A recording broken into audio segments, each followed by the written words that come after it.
pemerintahan akhir zaman. Itu ada namanya amanah. Amanah itu turunnya itu kuasa roh dari langit.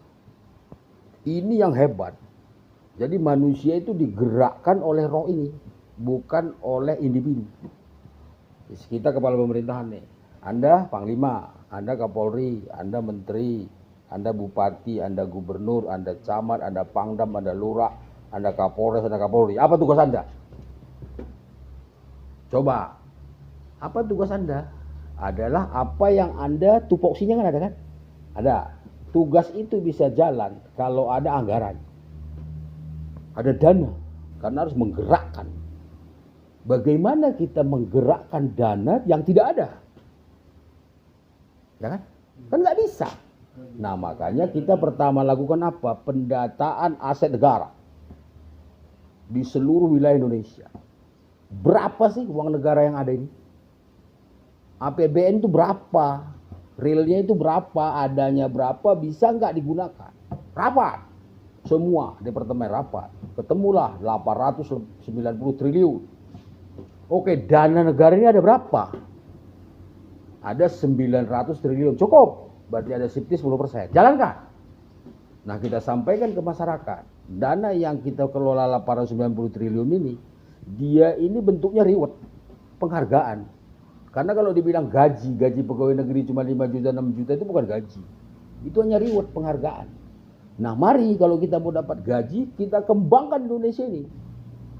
Dari sisi pertaniannya, peternakannya, perikanannya, kehutanannya, SDM-nya, pajak, kejujuran di negeri ini. Semua kita periksa secara periodik, 3 bulan sekali, 6 bulan sekali, semua masuk online.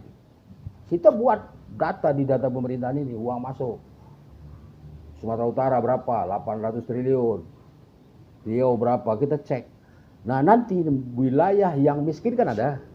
Nusa Tenggara miskin, Aceh mungkin ada masalah. Kita save dana sosial, namanya dana silang. Dari mana? Dari provinsi yang surplus. Misalnya surplusnya mana? Sumatera Utara.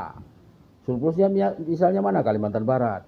Itulah yang dikatakan keadilan di akhir zaman. Dan pemimpin nggak perlu takut diberhentikan. Apabila Anda bekerja bukan diberhentikan, malah diangkat yang lebih tinggi oleh masyarakat. Karena masyarakat melihat, ya ini baru pemimpin saya. Karena pemimpin itu kan pelayan. Pemimpin bukan bos.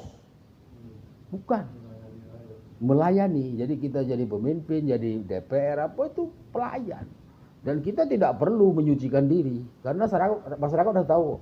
Kalau kita pemimpin itu pasti punya duit. Ya kan punya gaji. Pasti punya duit. Tetapi tidak boleh berlebihan. Nah di situ. Jadi kalau punya dana urgent, ya kita bantu masyarakat di sekitar kita. Misalnya saya seorang bupati. Saya kan bisa buat ternak dari gaji saya kan. Titipkan ke masyarakat. 10 tempat. Saya bupati, membina apa? Ambil bagian di luar jam kerja. Begitu juga TNI Polri. Oh luar biasa. Indonesia itu 5 tahun Pak. Akan sukses di Asia ini. Bukan hanya di negara kecil, bisa di dunia. Itu bisa nomor 2 di dunia nanti. Kenapa bisa begitu? Karena kita punya SDM, punya alam, punya Tuhan. Kita punya Tuhan dan Tuhan memberkati kita. Amin. Nah, baru kita